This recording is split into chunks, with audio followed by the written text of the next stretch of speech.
नमस्कार जोहार। चलिए जानते हैं झारखंड की ताज़ा खबरों को, लेकिन उससे पहले अगर आपने अभी तक इस चैनल को सब्सक्राइब नहीं किया तो सब्सक्राइब कर लें, जिससे कि आपको झारखंड की ताज़ा खबर रोजाना मिलती रहे। सबसे पहली खबर, 44 साल में दूसरी बार रघुवर की बीजेपी में एंट्री। झारखंड के पूर्व मुख्यमंत्री रघुवर दास 44 साल में दूसरी बार बीजेपी की सदस्यता लेने वाले हैं। प्रदेश कार्यालय में पार्टी की सदस्यता आज ग्रहण करेंगे। इससे पहले वो 80 के दशक में जनता पार्टी से बीजेपी में शामिल हुए थे। ओडिशा के राज्यपाल पद से इस्तीफा देने के बाद वो रांची पहुंच चुके हैं। बता दें कि ओडिशा के राज्यपाल पद से इस्तीफा देने के दूसरे दिन रघुवर दास पुरी पहुंचे और जगन्नाथ मंदिर में पूजा अर्चना की। अगली खबर, झारखंड में 3 रुपए तक महंगा होगा पेट्रोल डीजल। मैया सम्मान योजना देने के लिए बड़ा फैसला। पेट्रोल डीजल 3 रुपए महंगा होने से सरकार को सालाना 350 करोड़ रुपए की कमाई होगी और इसे इसी सप्ताह लागू किया जाएगा। झारखंड में पेट्रोल डीजल महंगा हो सकता है। राज्य सरकार इसकी तैयारी में लगी है। सरकार का मकसद राजस्व बढ़ाने की है, क्योंकि मैया सम्मान योजना और पेंशन पर ज्यादा बजट पड़ रहा। राज्य सरकार सेस लगाने की तैयारी कर रही है। दरअसल पथ निर्माण विभाग ने सड़कों के निर्माण के लिए सेस लगाने को लेकर रूलबुक का प्रारूप तैयार किया है। वाणिज्य कर विभाग ने सेस लगाने और उसकी वसूली करने पर सहमति दी है। कैबिनेट की मंजूरी लेनी होगी और सेस की वसूली कैसे होगी यह अभी तय नहीं हो पाया है। अगली खबर, झारखंड में नए साल में लगेगी ठंड, बादल भी बरसेंगे। 29 को पूरे झारखंड में बारिश की संभावना। झारखंड में साल के आखिरी दिन बादल बारिश के साथ बीतने की संभावना दिखाई दे रही है। नए साल का स्वागत भी कड़ाके की ठंड के साथ होने वाली है। ऐसा इसलिए होने वाला है क्योंकि पाकिस्तान के रास्ते आ रहा एक वेस्टर्न डिस्टर्बेंस राज्य के मौसम का मिजाज बिगाड़ने वाला है। इस वेस्टर्न डिस्टर्बेंस का झारखंड में असर देखने को मिलेगा। मौसम विभाग ने बताया है कि इसकी वजह से लगभग आधे झारखंड में बारिश होगी। अगली खबर, एसीबी के शिकंजे में नेतरहाट स्कूल के प्रशासनिक पदाधिकारी। दूध सप्लाई करने वाले से मांगे थे पैसे, 50,000 के साथ धराई। झारखंड के प्रसिद्ध नेतरहाट आवासीय विद्यालय के प्रशासनिक पदाधिकारी रोशन कुमार बक्सी को पलामू एसीबी की टीम ने 50,000 रुपये रिश्वत लेते रंगे हाथ गिरफ्तार किया है। पलामू एसीबी की टीम के डीएसपी एसके त्यागी ने इसकी पुष्टि की है। साथ ही बताया कि गिरफ्तार आरोपी के द्वारा दूध सप्लाई करने वाले एक व्यक्ति को पैसे के भुगतान के बदले रिश्वत के लिए लगातार परेशान किया जा रहा था। अगली खबर, पीडीएस डीलरों और प्रखंड आपूर्ति पदाधिकारी पर की जाएगी कार्रवाई।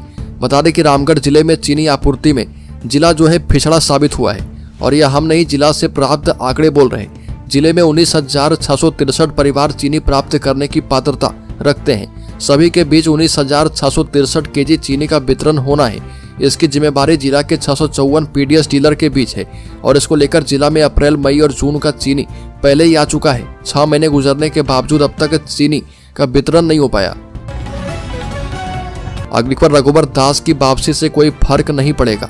श्रम मंत्री संजय प्रसाद यादव ने कहा कि रघुवर दास की भाजपा में वापसी और राजनीति में सक्रियता से झारखंड को कोई फर्क नहीं पड़ेगा।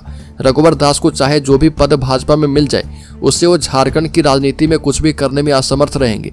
रघुवर दास ही नहीं, अब भाजपा का कोई भी नेता झारखंड में इंडिया गठबंधन की सरकार के सामने टिकने वाला नहीं है। यह सरकार अब 20 साल तक राज करेगी। यहाँ की जनता भी इस बात को समझ चुकी है कि झारखंड को 20 साल तक लूटने वाली भाजपा उनकी शुभचिंतक नहीं है। अगली खबर, रांची में जल्द बनेगा सीबीएसई का रीजनल ऑफिस, प्रक्रिया शुरू। बता दें कि रांची में केंद्रीय माध्यमिक शिक्षा बोर्ड सीबीएसई का नया रीजनल ऑफिस जल्द बनाया जाएगा और इसके लिए प्रक्रिया शुरू कर दी गई है। इसके तहत बोर्ड की ओर से कार्यालय परिसर के लिए टेंडर जारी किया गया है। कार्यालय परिसर 20,000 से लेकर 25,000 स्क्वायर फीट में होगा। इससे पहले झारखंड राज्य सीबीएसई पटना रीजनल ऑफिस के अंतर्गत आता था, लेकिन अब झारखंड के सीबीएसई स्कूलों के लिए रांची में नया रीजनल ऑफिस होगा। अगली खबर, एफएमसीजी पर जीएसटी दर 12% किया जाए। Jharkhand consumer product distributors association ने जीएसटी की कुछ विसंगतियों में संशोधन की मांग की और कहा कि जीएसटी संग्रह का 75% उपभोक्ताओं के रोजमर्रा की वस्तुओं से एकत्र किया जाता है। जेसीपीडीए ने जीएसटी काउंसिल की 22 दिसंबर को बैठक में कई मांगे की थी, लेकिन काउंसिल ने उन पर विचार नहीं किया। जेसीपीडीए अध्यक्ष संजय अखौरी ने कहा कि सरकार को हमारी मांगों पर अमल करना चाहिए। उम्मीद जताई कि बैठक में एफएमसीजी प्रोडक्ट्स पर जीएसटी दर 18 से घटाकर 12% कर दिया जाएगा। अगली खबर, बजट की घोषणा से पूर्व राज्य सरकार टैक्स और सेस में कर सकती है बढ़ोतरी। राज्य सरकार ने राजस्व बढ़ाने के अपने कामकाज का एक प्रमुख फोकस पॉइंट बनाया है। वित्तीय प्रबंधन को चुस्त दुरुस्त करने के लिए कई कठोर कदम उठाने पर विचार कर रही है। बजट घोषणा से पूर्व राज्य सरकार द्वारा टैक्स और सेस में बढ़ोतरी करने की भी संभावना है। किन किन विभागों के टैक्स और राजस्व में बढ़ोतरी की जा सकती है। इस पर अफसरों का एक विशेष तबका काम कर रहा। वर्तमान में परिवहन, भू राजस्व, मालगुजारी, खास माल उत्पाद शुल्क, वैट सहित विभिन्न विभागों के शेष में बढ़ोतरी हो सकती है। साथ ही राज्य के खजाने की स्थिति बेहतर नहीं है। कई जरूरी खर्च के लिए 15 विभागों से योजना का पैसा सरेंडर करवाया गया है। अगली खबर, रघुवर दास को बीजेपी से मिलने वाली है अहम भूमिका। ओडिशा के राज्यपाल पद से इस्तीफा देने के बाद रघुवर दास एक बार फिर से सक्रिय राजनीति में उतर सकते हैं। रघुवर दास के राष्ट्रीय राजनीति में जाने की भी चर्चा है। बता दें कि रघुवर दास के बीजेपी में शामिल होने के बाद राष्ट्रीय नेतृत्व उन्हें झारखंड के लिए महत्वपूर्ण जिम्मेदारियां सौंपेगा। हालांकि कुछ अन्य लोगों ने राष्ट्रीय पार्टी अध्यक्ष के रूप में उनकी भूमिका का सुझाव दिया है। अगली खबर, घर बैठे मिलेगी अस्पताल में उपलब्ध दवाओं की जानकारी। झारखंड के कई जिलों में ई औषधि योजना शुरू होने जा रही है। जिन जिलों में इसका संचालन होना है उसमें रांची, लोहरदगा, गुमला, हजारीबाग, गोड्डा, गढ़वा, गिरिडीह, बोकारो और धनबाद जिले का नाम शामिल है। इसके शुरू होने के बाद फायदा ये होगा कि आपको बस एक क्लिक पर घर बैठे ही अस्पताल में उपलब्ध दवाओं की जानकारी मिल पाएगी। स्वास्थ्य, चिकित्सा और परिवार कल्याण विभाग ने आयुष्मान आरोग्य मंदिर में ई औषधि योजना लागू करने का निर्देश दिया है। अगली खबर, झारखंड में महिलाएं सुरक्षित महसूस नहीं कर रही। रघुवर दास की बहू का हेमंत सोरेन सरकार पर हमला। झारखंड के पूर्व मुख्यमंत्री रघुवर दास की बहू और पहली बार विधायक बनी बीजेपी नेत्री पूर्णिमा साहू ने दावा किया कि हेमंत सोरेन सरकार के शासन में अपराधियों के बढ़ते मनोबल के कारण राज्य की महिलाएं असुरक्षित महसूस कर रही है। पूर्णिमा साहू इस साल के चुनाव में जमशेदपुर पूर्वी विधानसभा क्षेत्र में कांग्रेस कार्यकारी समिति के सदस्य अजय कुमार को 42,000 से अधिक मतों से हराकर राज्य विधानसभा के लिए चुनी गई थी। पूर्णिमा साहू ने आरोप लगाया कि सोरेन सरकार सभी मोर्चे पर विफल रही और विधानसभा चुनाव के दौरान किए गए एक भी वादे को पूरा नहीं किया। अगली खबर, झारखंड पुलिस का नया कदम। अब एक ही छत के नीचे 4 थाने, लोगों को मिलेगी राहत। बता दें कि झारखंड में आपराधिक मामले में शामिल लोगों को अब अलग अलग थानों के चक्कर लगाने की आवश्यकता नहीं पड़ेगी। झारखंड पुलिस ने ऐसी व्यवस्था लाने की योजना बनाई है जिसके तहत एक ही भवन में महिला थाना, साइबर थाना, SC/ST थाना और एंटी ह्यूमन ट्रैफिकिंग यूनिट की स्थापना की जाएगी। इससे मामलों से संबंधित FIR दर्ज करना आसान हो जाएगा। राज्य के DGP अनुराग गुप्ता ने बताया कि आमतौर पर एक थाना किसी जिले के एक छोटे हिस्से के लिए होता है, लेकिन महिला थाना, साइबर थाना, SC/ST थाना और एंटी ह्यूमन ट्रैफिकिंग यूनिट का क्षेत्राधिकार पूरे जिले का होता है। अगली खबर, झारखंड NHM में होगी 6,951 नियुक्ति। इन पदों के लिए जल्द निकलेगा विज्ञापन। राष्ट्रीय स्वास्थ्य मिशन NHM के अधीन विभिन्न स्वास्थ्य कार्यक्रमों के सफल संचालन को लेकर झारखंड में रिक्त पड़े 6,951 पदों पर नियुक्ति की जाएगी। इसको लेकर झारखंड NHM की ओर से तैयारी शुरू कर दी गई है। मिशन के जिला स्तरीय और राज्य स्तरीय कुल पदों में करीब 42% पद रिक्त पड़े हुए हैं। स्वास्थ्य कार्यक्रमों के सही तरीके से संचालन के लिए इन पदों को भरने की तैयारी है और इसके लिए विज्ञापन शीघ्र जारी करने का आदेश दिया गया है। अगली खबर, झारखंड में होगी जाति जनगणना श्रम नियोजन प्रशिक्षण एवं उद्योग मंत्री संजय यादव ने कहा कि मैं नई उद्योग नीति बनाने जा रहा। यहाँ विदेशी उद्यमी आएंगे, लोगों को रोजगार मिलेगा। झारखंड में गरीबों का राज है, इसलिए मुख्यमंत्री के पीछे ED और CBI लगी है। उन्होंने कहा कि समय समय पर भाजपा का चाल चरित्र एवं चेहरा उजागर होता रहा है। संजय यादव ने कहा कि झारखंड में जाति जनगणना भी हो सकती है और केंद्र सरकार 1,36,000 करोड़ बाकी नहीं दे रही है और जिसके लिए सरकार कानून का सहारा लेगी। अगली खबर, झारखंड में पशु तस्करों ने की पुलिस टीम को रौंदने की कोशिश, जवानों ने खदेड़कर दबोचा। झारखंड में वाहन चेकिंग अभियान चला रहे पुलिस जवानों पर पशु तस्करों ने वाहन चढ़ाकर कुचलने का प्रयास किया। जलडेगा थाना प्रभारी जितेंद्र कुमार ने बताया कि पुलिस को गुप्त सूचना मिली थी कि तस्करी के लिए ले जाए जाने वाले मवेशियों से भरा एक वाहन यहां से गुजरने वाला है और इसके बाद पुलिस की टीम ने गांगू टोली चौक पर वाहन चेकिंग अभियान शुरू किया। हर वाहन की रोक रोक कर तलाशी ली जा रही थी। इसी क्रम में बांसजोर की ओर से एक कार तेजी से पहुंची और तेज गति से आती कार को देखकर पुलिस जवानों ने रुकने का इशारा किया। इस मामले में 4 आरोपी ताहिर मियां, समी खान, अयान खान और संजय सिंह को हिरासत में लेकर जेल भेजा गया है।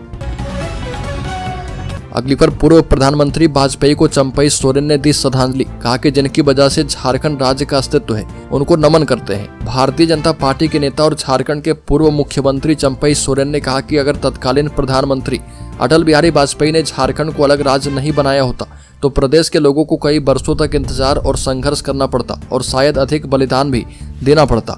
वाजपेयी को उनकी 100वीं जयंती पर श्रद्धांजलि देते हुए सोरेन ने सोशल मीडिया मंच X पर एक पोस्ट में कहा कि वाजपेयी ने तत्कालीन अविभाजित बिहार की राष्ट्रीय जनता दल सरकार के कड़े विरोध के बावजूद अलग झारखंड बनाने का अपना वादा पूरा किया था। सोरेन ने कहा कि सन 1999 में अटल बिहारी वाजपेयी चुनावी सभा को संबोधित करने दुमका आए थे।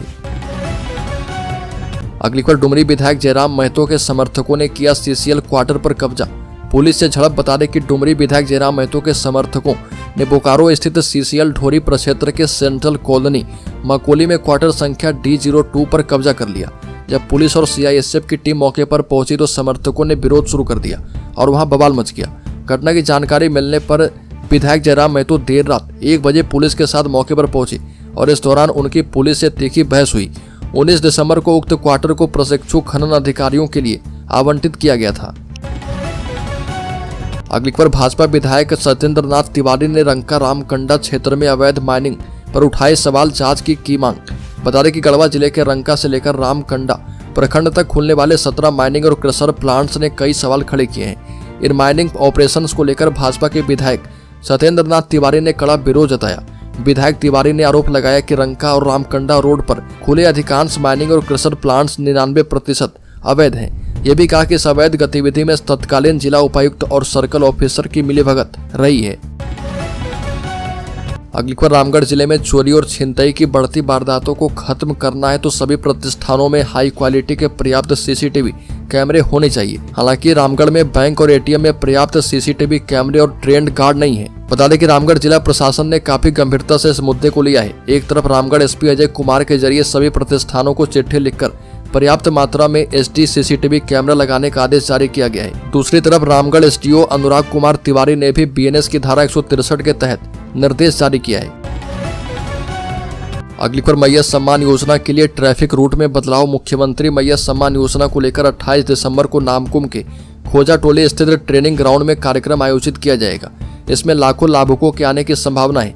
इसको देखते हुए ट्रैफिक रूट में बदलाव किया गया है। शहरी एवं ग्रामीण क्षेत्र में सुगम यातायात की व्यवस्था की गई है। सुबह 9:30 बजे से शाम 4:30 बजे तक कुसई चौक, घाघरा रोड, सदाबहार चौक एवं खरसीदाग ओपी तक सभी प्रकार के मालवाहक वाहनों एवं सवारी बसों का प्रवेश बंद रहेगा। अगली खबर, झारखंड के शेयर होल्डर्स इन्वेस्टर्स के लिए बड़ी खबर सामने आई। सेंसेक्स में 100 अंक की गिरावट, ये 78,300 पर कारोबार कर रहा। निफ्टी भी 50 अंक गिरा। बता दें कि शेयर बाजार में 26 दिसंबर को गिरावट देखने को मिली। सेंसेक्स 100 अंक से ज्यादा की गिरावट के साथ 78,300 के स्तर पर कारोबार कर रहा। निफ्टी में 50 अंक से ज्यादा की गिरावट है और ये 23,650 के स्तर पर कारोबार कर रहा। सेंसेक्स के 30 शेयर में से 19 में गिरावट और 11 में तेजी देखने को मिल रही है।